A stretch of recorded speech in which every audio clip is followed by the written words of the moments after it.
tout va bien se passer, ça va bien se produire. Alors, bonjour tout le monde, je recommence. Bonjour tout le monde, ici François, on est le 22 mai 2020 et j'espère que vous allez bien. Nous avons passé une belle semaine tous ensemble et je sais très bien que nous allons avoir d'autres belles semaines qui s'en viennent. Donc là, en principe, mon son devrait être de retour, donc il ne devrait pas avoir de problème.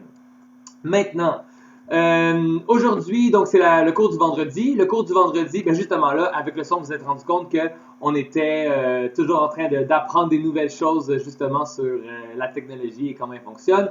C'est un processus qui s'améliore de fois en fois. Je vous promets qu'on va toujours être meilleur au cours d'après. Donc, rendu à la fin de l'année, là, on va être là, des champions, on va être rendu des youtubeurs officiellement reconnus, je pense, partout dans le monde. Mais, anyways.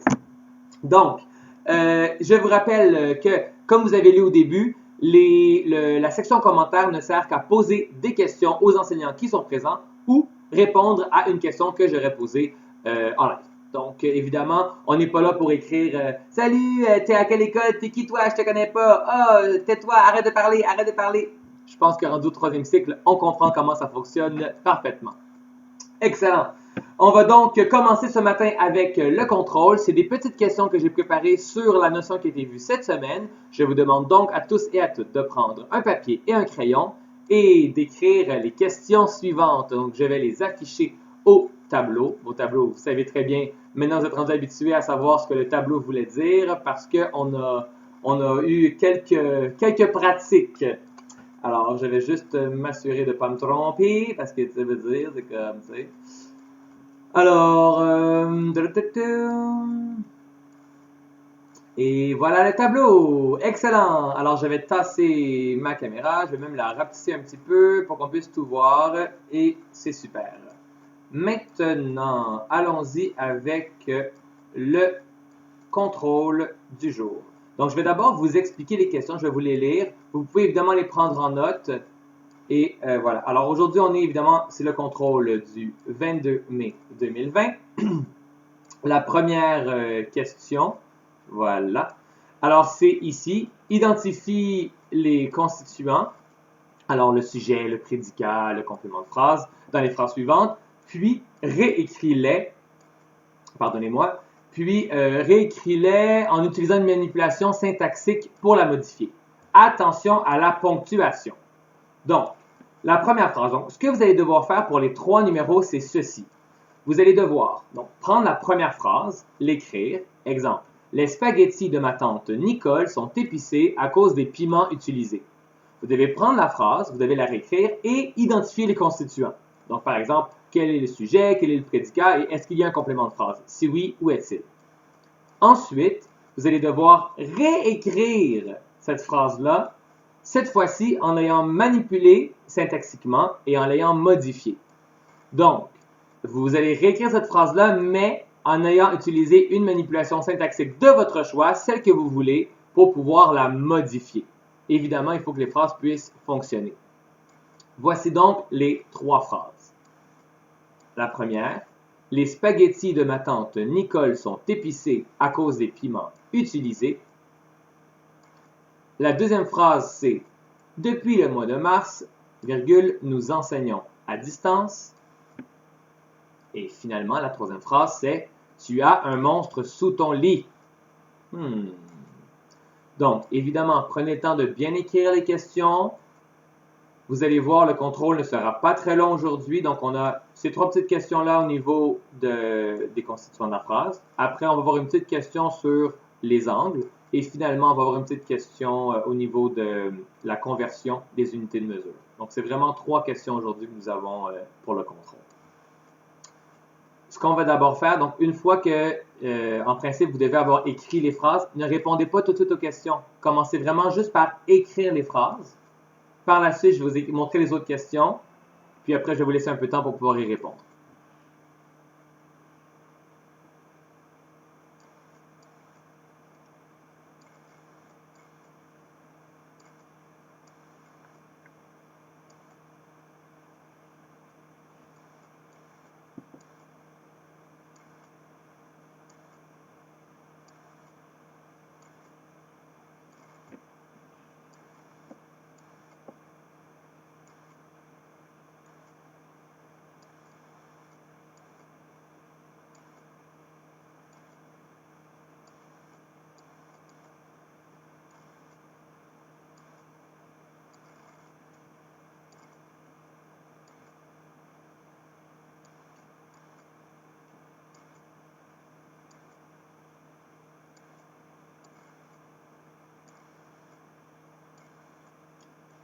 Donc, les phrases sont écrites devant vous. Donc, ceux qui disent que les phrases, qui veulent que je les répète, elles sont déjà devant vous écrites. Alors, je vais maintenant passer à la deuxième question. Donc là, en ce moment, vous ne deviez pas commencer à faire. Vous deviez juste écrire les 3 phrases, puis après, je vais vous laisser du temps pour répondre aux questions. Alors, je vais passer à la prochaine question.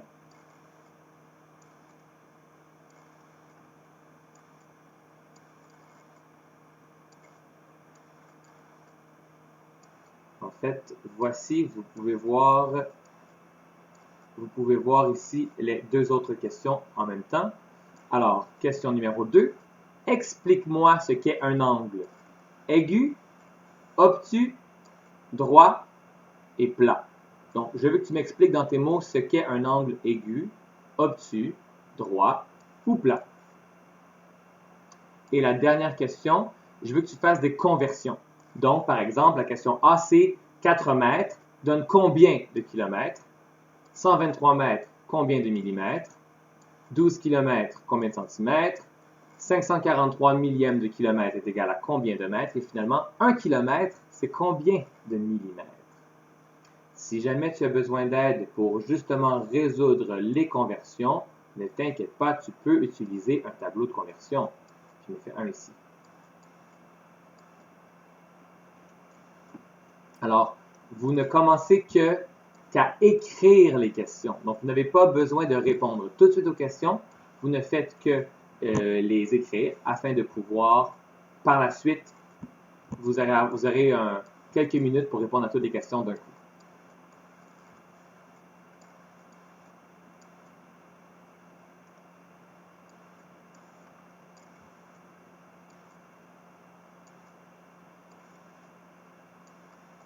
Pour ceux qui n'ont pas le temps d'écrire les phrases, ce n'est pas grave, je vais les remettre tout à l'heure. Commencez seulement par écrire ces questions-là.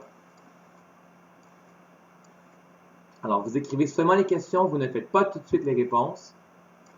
Et dans quelques minutes, lorsqu'on aura réussi à écrire les questions, vous allez avoir du temps pour y répondre.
Si jamais vous avez déjà terminé d'écrire toutes les questions, vous pouvez commencer à écrire les réponses, évidemment.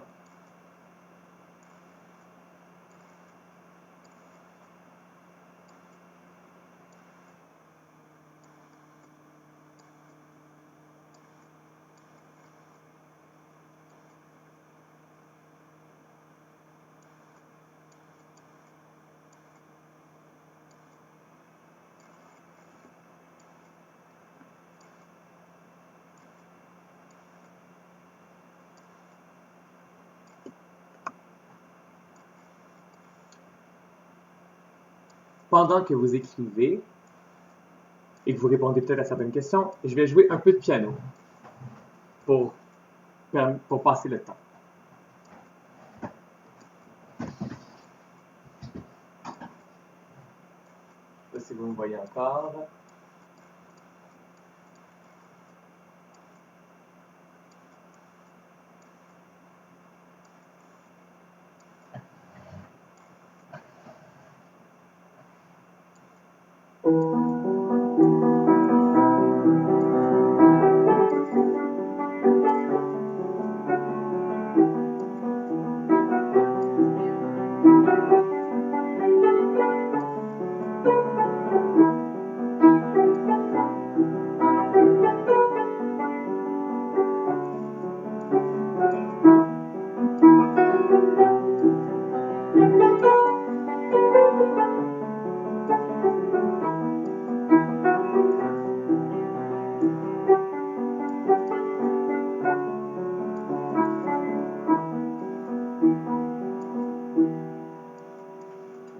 Je vais donc remontrer les phrases pour qu'on puisse réécrire les phrases ceux qui n'ont pas encore fait. Oups, pardonnez-moi. Et voilà. Et je vais retourner au piano le temps que vous finissiez d'écrire et répondre aux questions.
Alors, je pense que la majorité d'entre vous, alors je ne sais pas si la majorité d'entre vous avait déjà terminé ou non de répondre aux questions. Je ne sais pas si j'étais trop vite ou non. J'avoue que, comme vous le savez déjà, habituellement, lorsque je suis en train de faire ce genre de contrôle en classe, je suis devant les enfants. Donc, je vois ceux qui ont terminé, ceux qui sont encore en train de réfléchir. Donc, c'est sûr que là, en ce moment, on s'adapte pour que vous puissiez bien voir. Je ne peux pas tout montrer en même temps. Habituellement, j'ai plein de tableaux, donc j'écris les questions un peu partout, puis les enfants se retournent, puis il n'y a pas de problème. Mais là, en ce moment, on est en train de découvrir ça. Donc, je ne sais pas si vous avez terminé de répondre aux questions. Donc, je vais encore laisser 2 minutes, un premier 2 minutes pour savoir si jamais on peut commencer à corriger, à voir donc des exemples qui ont été utilisés. Et voilà. Donc, on va commencer dans environ 2 minutes à répondre aux phrases.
Alors, un petit dernier 30 secondes de piano et après, on commence.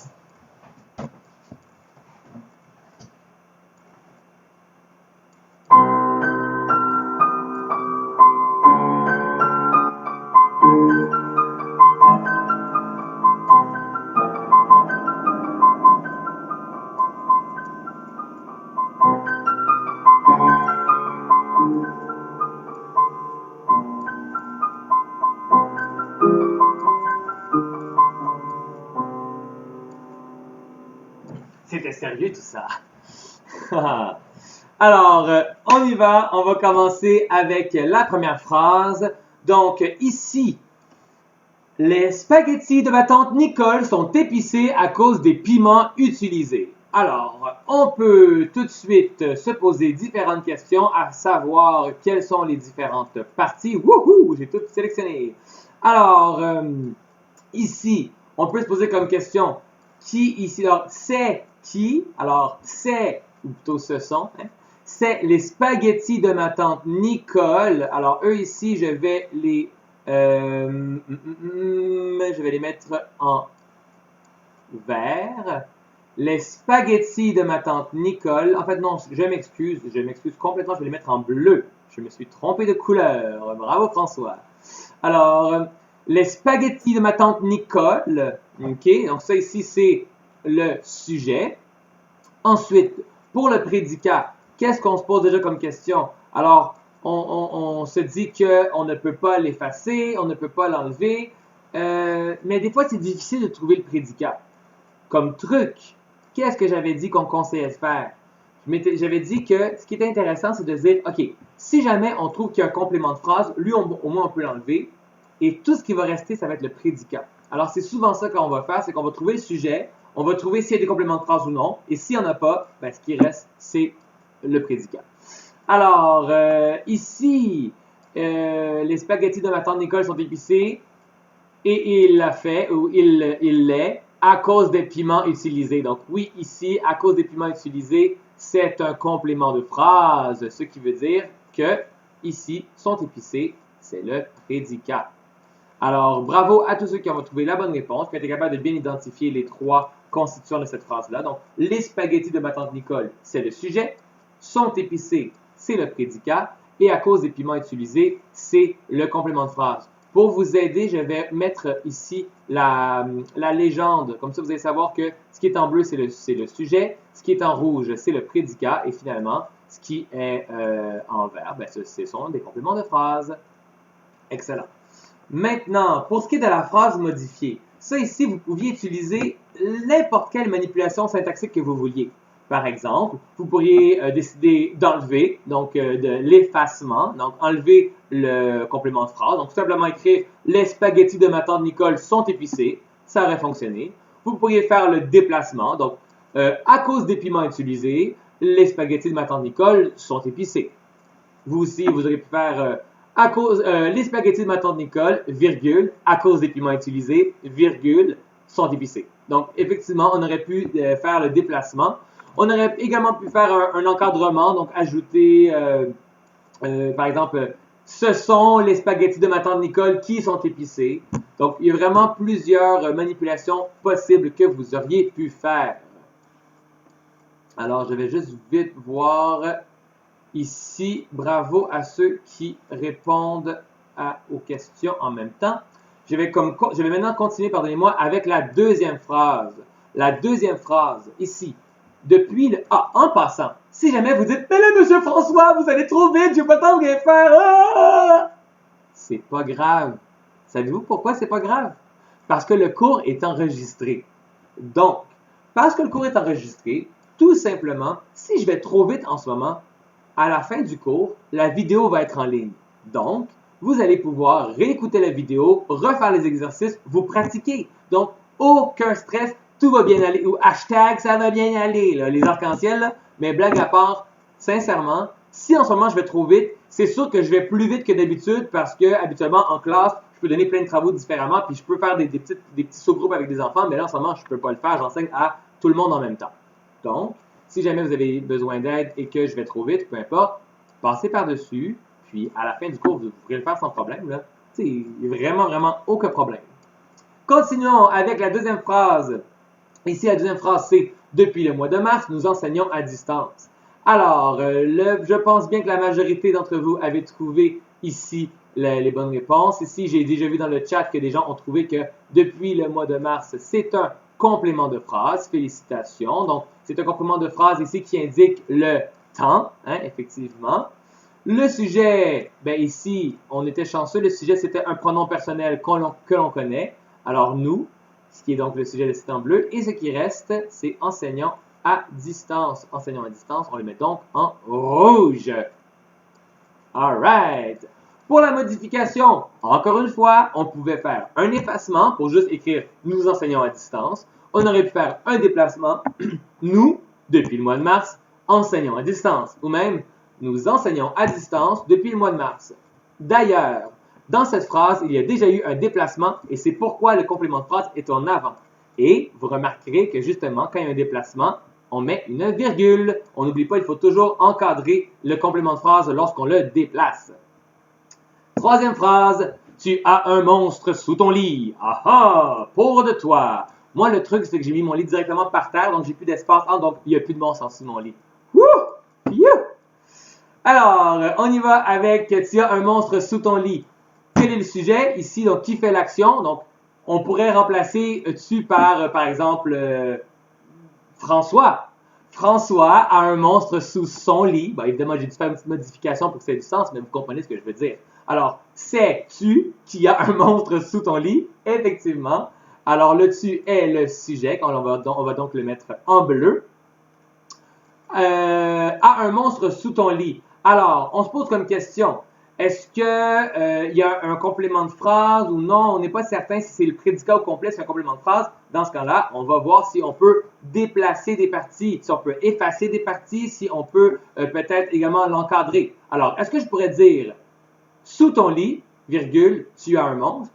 Ou est-ce que je pourrais dire tu as un monstre? Oui.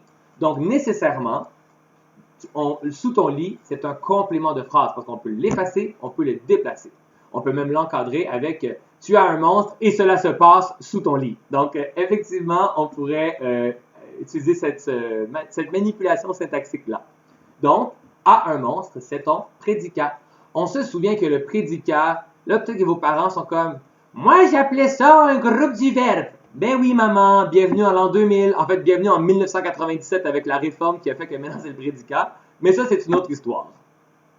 Pour ce qui est de la phrase modifiée, évidemment, ben là, pour la phrase modifiée, c'est vraiment simple. On a déjà fait deux exemples. Donc, le troisième exemple, vous allez voir, est pas mal similaire. On peut l'effacer, tu as un monstre. On peut le déplacer, tu, sous ton lit, as un monstre. Ou tu pourrais même le mettre au début. Donc, sous ton lit, virgule, tu as un monstre. Comme modification, je suis certain que certains élèves ont dit, ben moi, ce que j'ai fait, c'est que j'ai ajouté un deuxième complément de phrase. C'est génial. Par exemple, on aurait pu écrire depuis hier, virgule, tu as un monstre sous ton lit. Donc, voilà pour les trois phrases. Donc, j'espère ici que c'est plus clair pour la majorité d'entre vous. On continue cette fois-ci avec les autres questions. Explique-moi ce qu'est un angle aigu, obtus, droit et plat. Donc, si tu es un élève de Madame Valérie, écris-moi c'est quoi un angle aigu. Si tu es un élève de Madame Catherine, écris-moi c'est quoi un angle obtus. Si tu es un élève de Madame Stéphanie, écris-moi c'est quoi un angle droit. Et finalement, si tu es un élève qui va à l'école Simone Desjardins, écris-moi c'est quoi un angle plat.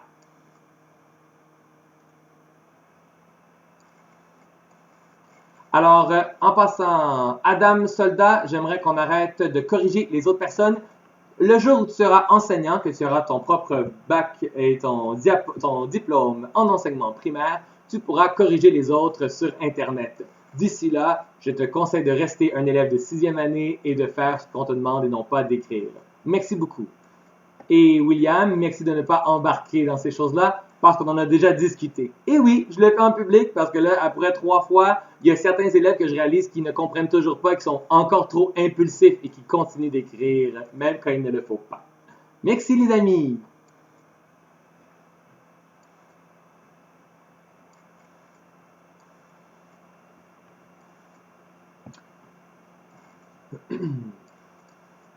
Alors, ici, donc, Cathy Di Marco, elle nous parle des angles qui sont aigus. Alors, ici, un angle aigu serait, elle dit que c'est entre 89 à 1 degré.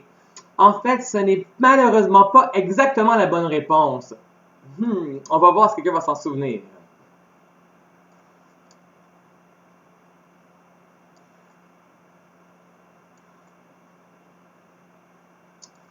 Alors, ici... Alors, un angle plat, c'est un angle de 180 degrés. Bravo, là, je vois plein de réponses. Excellent, excellent, excellent, excellent. Donc, on va bien le voir ensemble. Je vais écrire les réponses. Je pense que j'ai vu toutes les bonnes réponses. Un angle aigu est un angle, pardonnez-moi, de moins de 90 degrés. Oups, je n'ai pas le petit symbole. Alors, je vais mettre un 0, là. Je m'excuse. Je vais... On s'adapte tout le monde. Excusez-moi. Donc, je vais mettre ici ce symbole-là, mais vous savez que ce qui est supposé être en haut, mais là, en ce moment, je ne l'ai pas sur mon clavier, puis je ne veux pas le chercher parce que je suis occupé avec vous. Un angle obtus, c'est un angle, cette fois-ci, qui est de plus de 90 degrés. Bravo à ceux qui ont écrit la bonne réponse. Effectivement. Alors, je vais juste écrire donc, un angle qui est de plus de 90 degrés, mais plus petit. Non, c'est ça. Non, c'est ça, effectivement. Je m'excuse. C'est un angle de plus de 90 degrés. Point. Un angle droit, c'est un angle de 90 degrés. Donc, de 90 degrés. Et voilà. Et finalement, un angle plat, c'est un angle de 180 degrés. Donc là, en ce moment, peut-être qu'il y a du monde qui vont dire « Ah, mais oui, mais est-ce qu'un angle obtus, ça peut être 180 degrés? » Mais non, c'est un angle plat. En fait, le mot obtus veut simplement dire qu'il est plus grand que 90 degrés. Donc, oui, un angle plat, il est obtus parce qu'il est plus grand que 90 degrés. Donc, bravo à tous ceux qui ont écrit les bonnes réponses. Vous êtes excellents. Donc, la raison pour laquelle je n'acceptais pas qu'un angle aigu, c'était entre 1 et 89 degrés, c'est parce qu'on pourrait avoir un angle de 0 et 5 dixièmes de degré, comme on pourrait avoir un angle de 89 et 9 dixièmes de degré. Donc, il faut faire attention à ça. Les nombres décimaux existent. Donc, on n'oubliera pas. Alors, bravo à tous ceux qui ont écrit les bonnes réponses. On continue cette fois-ci avec les conversions. Juste m'assurer ici que tout va bien. Excellent. Alors, on continue avec les conversions. Maintenant. Ici, effectuer les conversions. Alors là, ceux qui avaient besoin d'utiliser, et voilà, un tableau de conversion, il n'y a vraiment pas de problème. C'est super efficace. Donc, ce que je vais faire ici, je vais prendre le premier. Je vais dire, OK, moi, en ce moment, j'avais 4 km. Alors, je vais prendre l'unité ici qui est 4 et je vais la mettre dans la colonne des unités de mesure. Donc, je vais juste me créer un nouveau dossier pour ne pas effacer. Voilà. Alors, voilà. Donc, je vais mettre 4 dans 4. Non, pardon, je m'excuse. Je me suis trompé complètement. C'était 4 mètres. J'avais mal lu. Alors, je vais mettre ici mon 4 dans 4 mètres et je veux le transformer en kilomètres. Donc, puisque je veux le transformer en kilomètres, ma nouvelle unité sera maintenant dans les kilomètres. Et donc, je vais mettre ici ma virgule et je vais voir. On remarque que 4 mètres se convertit en 4 millièmes de kilomètre. Alors, je vais essayer de l'écrire ici en rouge. Oups, je vais essayer d'écrire en rouge. Évidemment, on va modifier ça. Alors, 0, OK. Alors, 4 millièmes de kilomètre. Pour ce qui est du B, nous avions donc 123 mètres. Alors, 123 mètres, on le modifie et on le met en millimètres. Alors, au début, on avait 100... pardonnez-moi. Nous avions 123 mètres ici. Et on le transforme en millimètres. Alors, je sais que mon unité va maintenant être ici. Alors, je rajoute les zéros. Et on remarque que 123 mètres est égal à 123 000 millimètres. Ouh, c'est beaucoup ça. Donc, oui, 123 000. Je vais donc l'écrire pour m'assurer que vous puissiez bien le voir. Alors, 123 000. On continue avec 12 km. Donc, ici, 12 km, je transforme, je m'excuse, je dois juste changer les outils.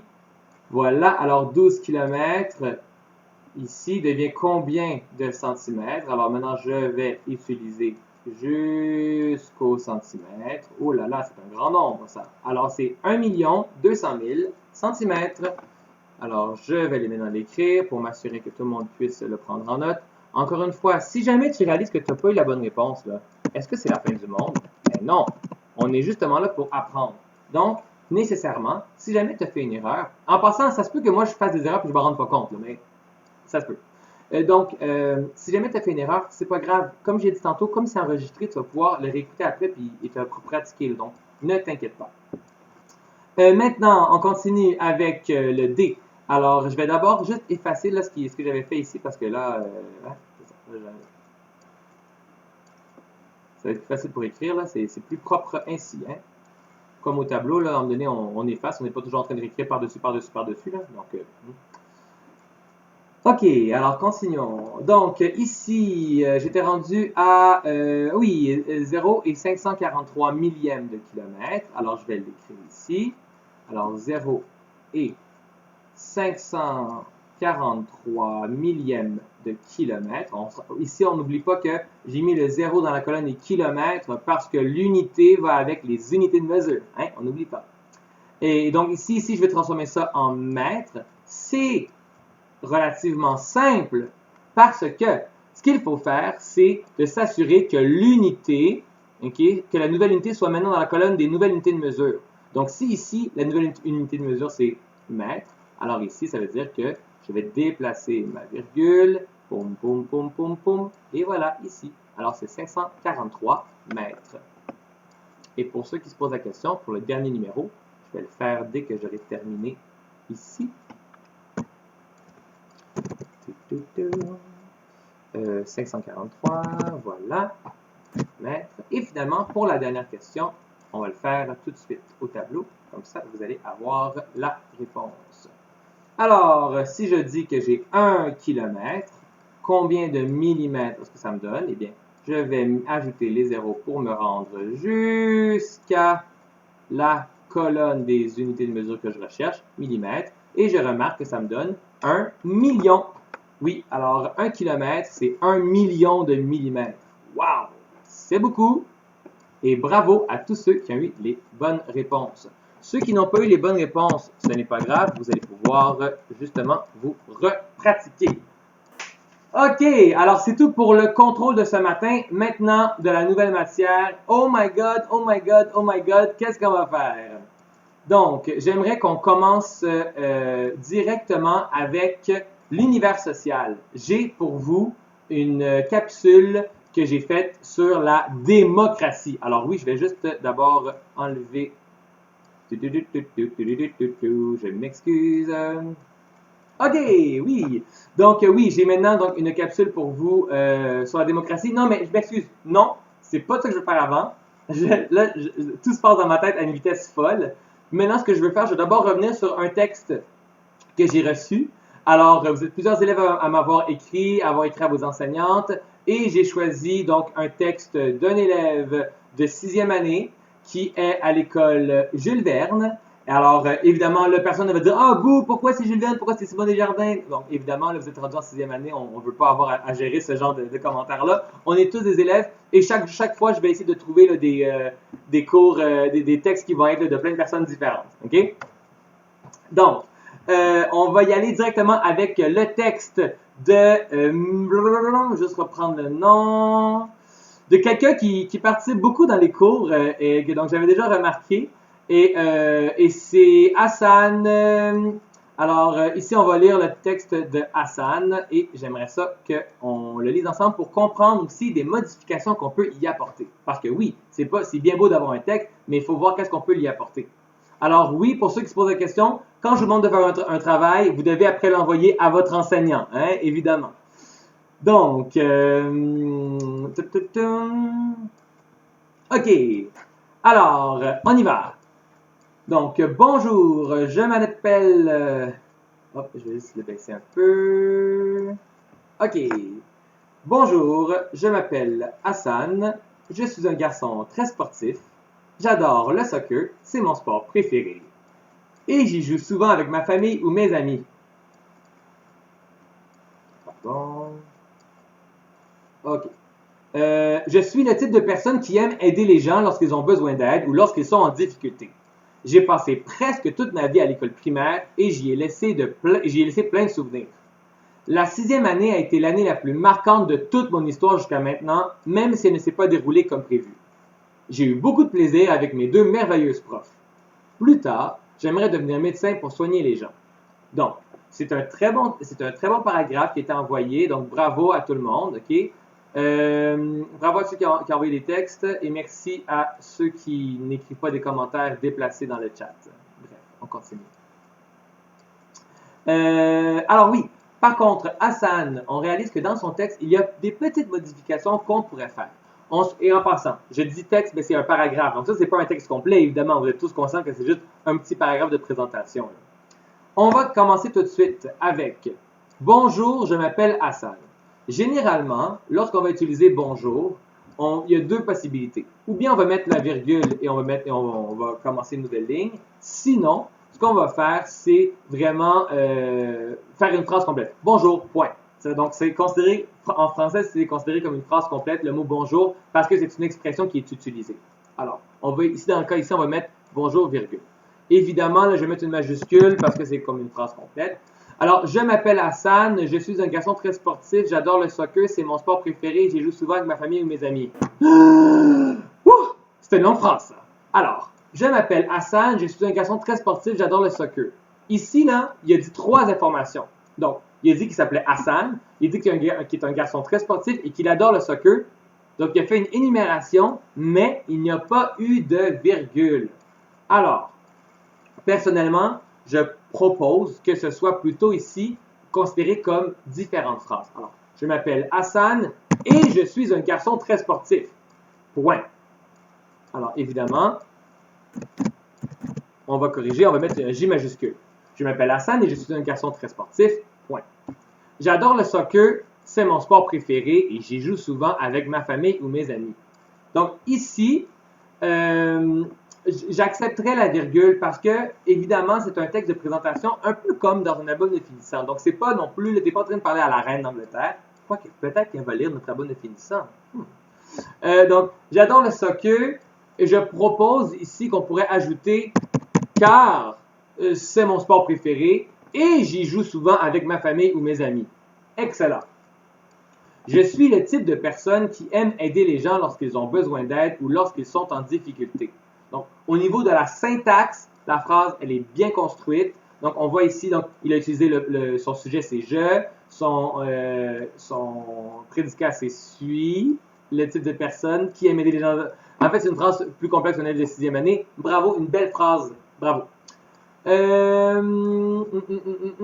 Ok, on continue avec la prochaine. J'ai passé presque toute ma vie à l'école primaire et j'y ai laissé plein de souvenirs. Syntaxiquement, elle est bien construite. Toutefois, on remarque peut-être qu'il va y avoir... Oh, je m'excuse, je vais recevoir un message. Je sais pas si c'est... Ok. Donc, voilà, comme je disais, elle est bien construite. Toutefois, au niveau de l'orthographe, ok? Au niveau de l'orthographe, il y a ici une petite erreur, donc plein de souvenirs. On continue. La 6e année a été l'année la plus marquante de toute mon histoire jusqu'à maintenant, même si elle ne s'est pas déroulée. Et c'est, attention, c'est pas le verbe savoir, hein, c'est le verbe être, s'être déroulé, comme prévu, eu. Alors, on continue. Et ici, le même si là, bon, on peut laisser comme ça. J'ai eu beaucoup de plaisir avec mes 2 merveilleuses profs. Excellent, on va l'accepter. Et finalement, plus tard, virgule, j'aimerais devenir médecin pour soigner les gens. Excellent. Donc ça ici, c'est un paragraphe qui nous parle d'Hassan, qui nous explique qui il est, ce qu'il aime. Et ça aurait été intéressant, il aurait été intéressant d'avoir des petites informations sur ce que tu n'aimes pas, mais non plus, c'est pas la fin du monde. OK. Donc, c'est tout pour les retours. Évidemment, vous comprenez que je ne pouvais pas faire un retour en ligne avec tous les textes que j'ai reçus parce que j'en ai reçu beaucoup trop. Donc, on va essayer de piger chaque semaine un peu là, d'autres exemples comme ça. On va maintenant passer à univers social. Donc, je vais vous parler de démocratie. Alors, démocratie, oui, vous allez voir ce que j'ai préparé pour vous. J'espère que vous allez l'aimer parce que c'est une pratique. Et là, là, je vous donne un petit punch, parce que c'est une pratique sur quelque chose que je vais devoir faire comme chronique. Donc oui, à Télé-Québec, ils m'ont demandé de faire d'autres petites chroniques. Et la prochaine que je vais faire, ça va être pas la prochaine, mais la prochaine que je dois tourner, c'est sur la démocratie. Donc on va voir ensemble là, ce que j'ai fait. J'espère que ce que j'ai dit a du sens et que vous allez comprendre parfaitement ce que je voulais vous enseigner par rapport à ça. Donc, en passant, Hassan, c'est la preuve que Word ne te présente pas toutes les erreurs. OK? Donc, c'est pour ça qu'il faut bien savoir justement quel verbe on utilise et tout. OK? Donc, fais attention, Word n'est pas un cerveau humain. Hein? Donc, c'est une machine. Donc, fais attention. Alors, on continue avec la démocratie. OK, la démocratie. Donc, la démocratie prend ses origines en Grèce durant l'Antiquité, et c'est à Athènes plus précisément. Donc, le mot démocratie vient de deux mots grecs. Il y a démos, qui veut dire le peuple, et kratos, qui veut dire le pouvoir, la puissance. Donc, démocratie veut littéralement dire le pouvoir au peuple. Ce qui est le fun, c'est que grâce à ça, tous les citoyens peuvent voter. Yay! Oui, j'ai bel et bien dit tous les citoyens peuvent voter. Ah, vous savez pas c'est quoi la différence entre un citoyen et un non-citoyen? Je vais vous l'expliquer tout de suite. Tous les citoyens peuvent voter à cette époque-là. Ça ne veut pas dire que tout le monde peut voter. Non. Ça veut simplement dire que ceux qui peuvent voter doivent être des citoyens. Et ça, je vais vous le montrer. Et là, c'est maintenant ça que je vais vous expliquer de manière plus précise. Je vais juste retourner sur la bonne page. OK, parfait. Donc là, ça va être moi qu'on va voir, ça va être plus simple de même. Donc, tous les citoyens peuvent voter. Cool! Toutefois, pour être un citoyen, il y a trois types de conditions.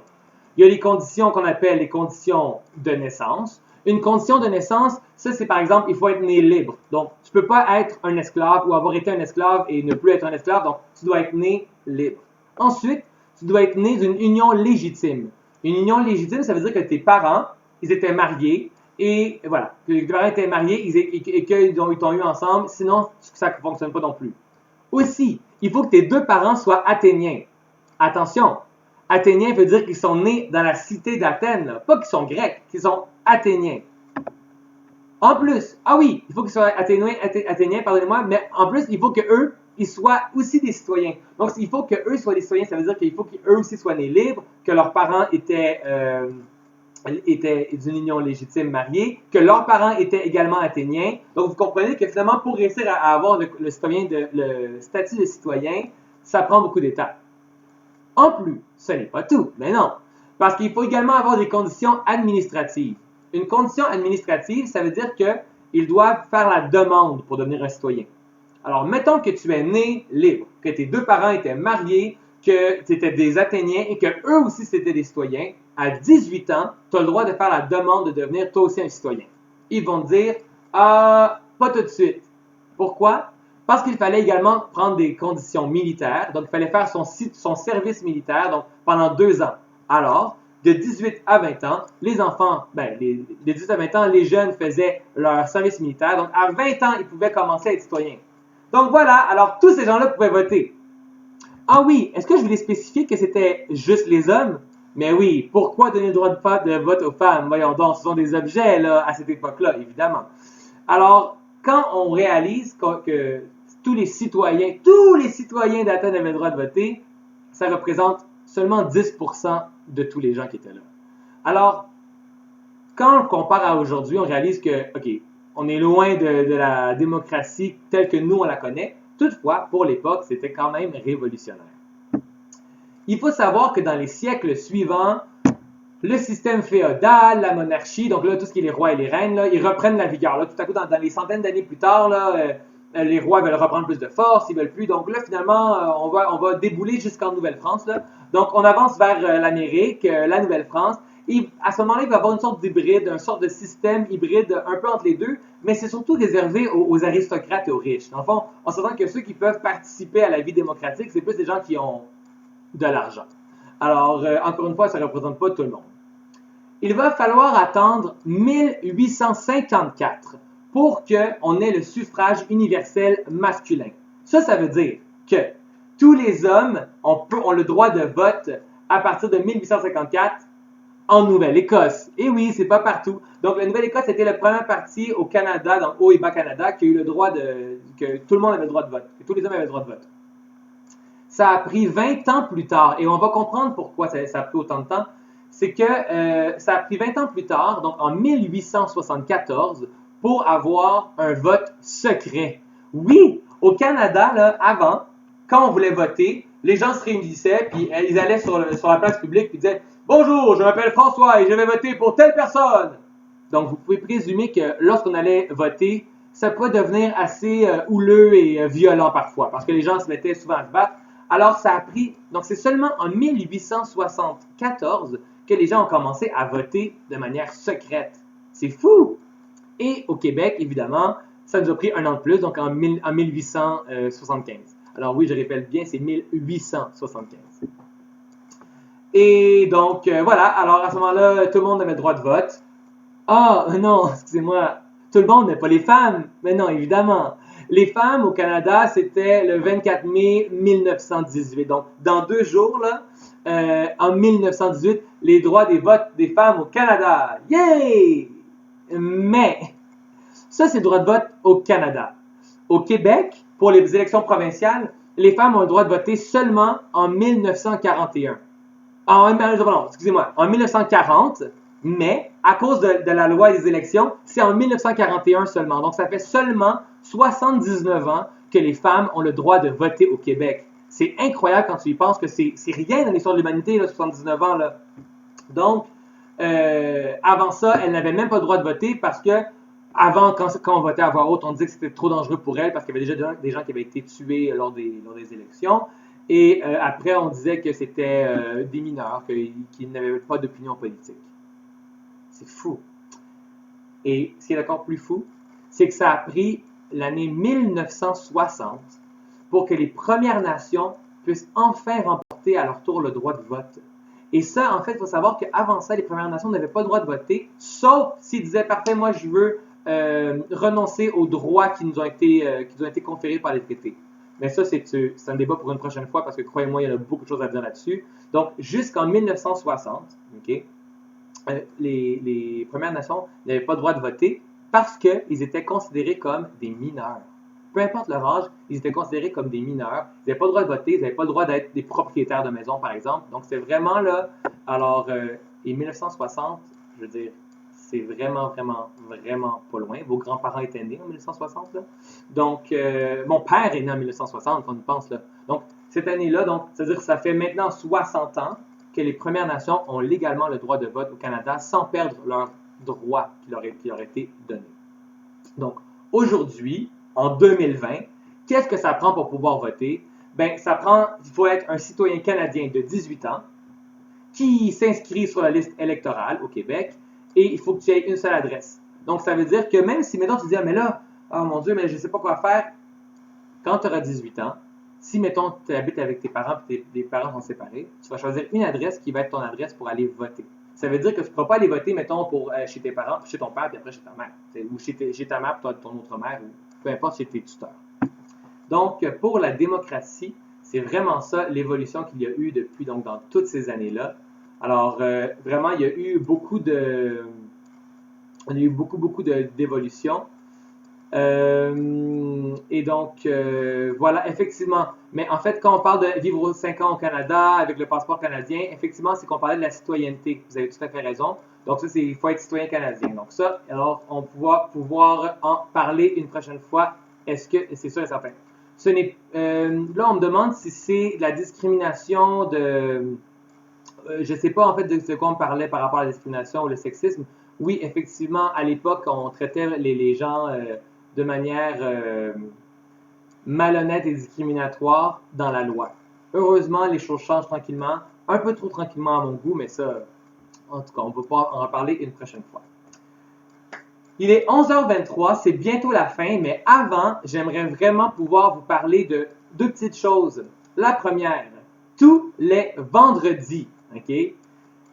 Tous les vendredis, ce qui est intéressant, c'est que je vais mettre sur mon compte Instagram la recette d'une de mes amies. Donc, mon amie Michelle, okay, est une personne qui fait des recettes. chaque semaine, elle va m'en envoyer une et je vais mettre sur Instagram sa recette avec un petit problème de mathématiques. Et oui, cette semaine, elle nous donne une recette de pain aux bananes. Alors, son pain aux bananes est vraiment bon et c'est surtout, en tout cas, bref, je vais vous expliquer après tout ce qui va se passer. Donc, cette semaine, pour lancer le tout, je vous montre une petite vidéo qu'elle a faite pour nous. Et puis, ben voilà. Alors, on commence avec une petite vidéo de Michel qui nous présente sa recette. Et après, je vais vous expliquer comment ça va fonctionner pour Instagram.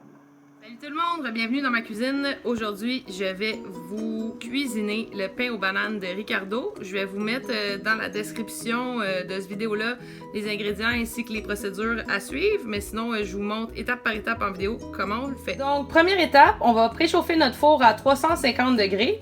Ensuite, on va prendre un grand bol à mélanger, puis on va venir mettre les 2 tasses de farine avec les 2 cuillerées à thé de poudre magique. Deuxième étape, dans un autre bol, on va venir mettre une demi-tasse de beurre ramolli avec une tasse de cassonade, puis on va mélanger le tout pendant environ 1 minute jusqu'à ce que tout soit bien mélangé. Troisième étape, quand notre beurre et notre cassonade sont bien mélangés ensemble, on va venir ajouter au grand bol les 2 œufs battus et les 3 bananes en purée. On va bien mélanger ça.